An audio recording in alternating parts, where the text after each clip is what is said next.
Assalamualaikum, madayaw, maayong adlaw, kaninyong tanan, magandang araw sa inyo lahat. Ang edukasyon ang sandigan ng bawat nangangarap. Education is the key to success, not only of individual aspirations, but of an entire nation. As we commence preparations to embark on a new school year, we also take time to assess where we are from where we started.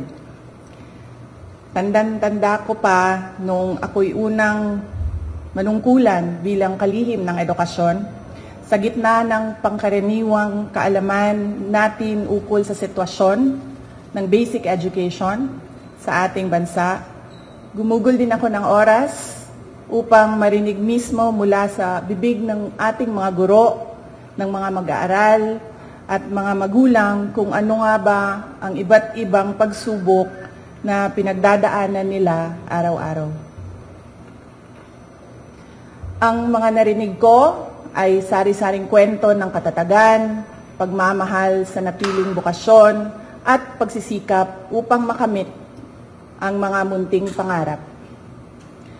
Ang matatag agenda is not a mere campaign.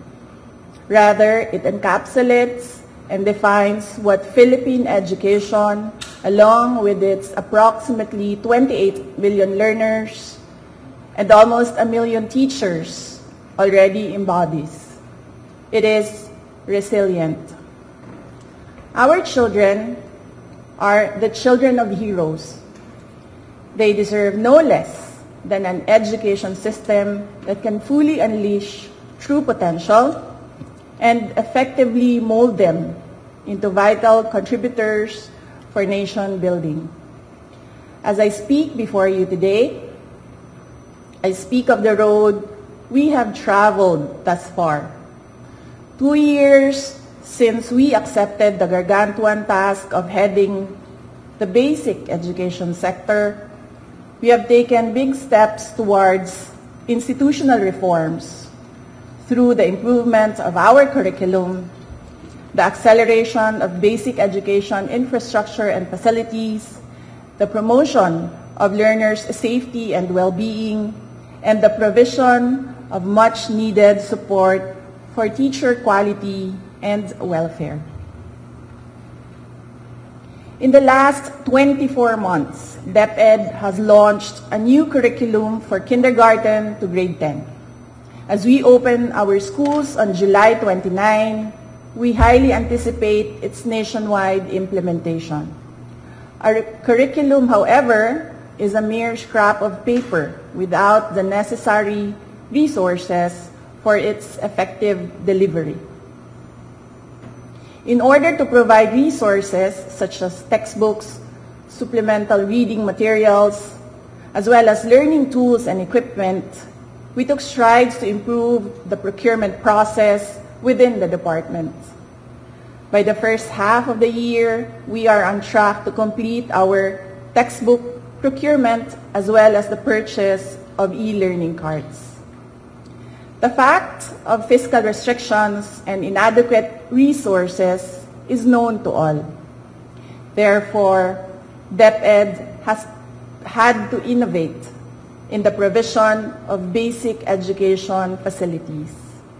Alongside building new classrooms, we tapped into digital infrastructure in order to address the congestion and avoid learning disruptions during times of calamity. Today, an additional 2,000 last-mile schools have been given internet connections through satellites, while 305 schools have been connected through fiber internet. By the end of 2025, we aim for all schools to be connected. With the emergence of technology and social media, our learners also face new and emerging challenges. Hindi biro ang maging mag-aaral sa panahong ito. In order to provide a safe and conducive learning environment for our learners, we have launched a centralized reporting system through the Learners' Rights and Protection Office. By providing a hotline, we remind each learner that they are never alone. We continue to provide awareness and work with partner agencies to shield our learners and teachers from all forms of abuse, illegal drugs, terrorism, insurgency, and all forms of criminal activities. In our thrust to promote inclusivity, we continue to strengthen the alternative learning system and our special needs education. No child should be left behind.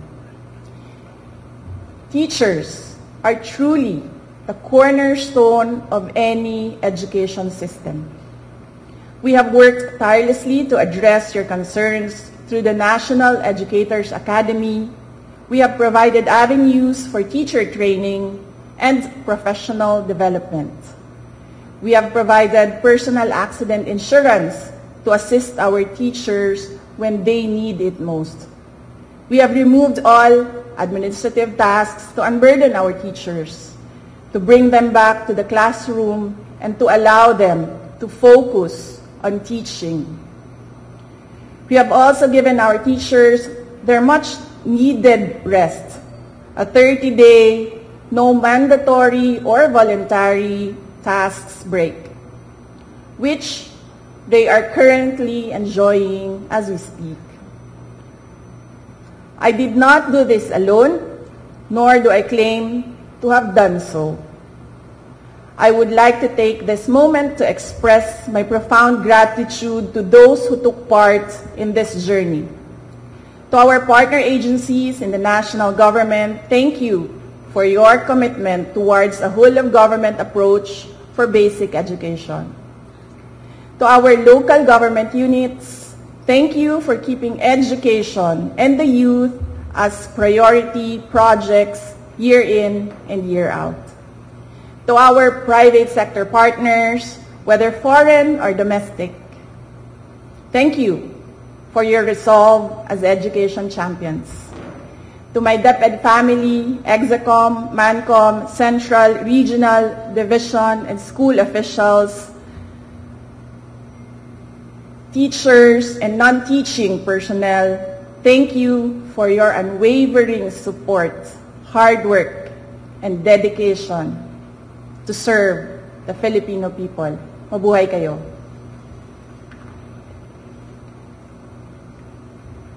To our teachers, words can never capture how grateful the nation is for your sacrifices, for your passion, and for your unrelenting commitment to rearing the youth.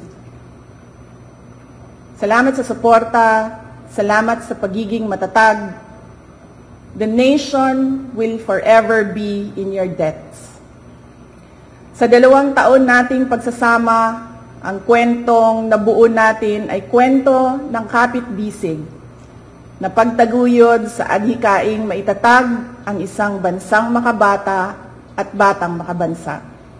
Ngunit anumang kwento, kahit gaano kaganda, ay sadyang nagtatapos rin. Earlier today, June 19, 2024, I sought an audience with the President and tendered my resignation as the Secretary of Education effective July 19, 2024.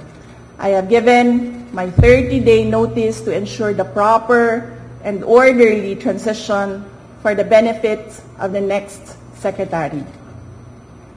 Mga kababayan, ang aking pagbibitiw ay hindi lulan ng kahinaan, kundi dala ng tunay na malasakit para sa ating mga guro at kabataang Pilipino. Bagamat hindi ako magpapatuloy na mamamahala sa kagawaran, patuloy pa rin nating itataguyod ang kalidad ng edukasyon na nararapat para sa Pilipino. Hindi man ako ang tumatayong kalihim ng edukasyon, mananatili akong isang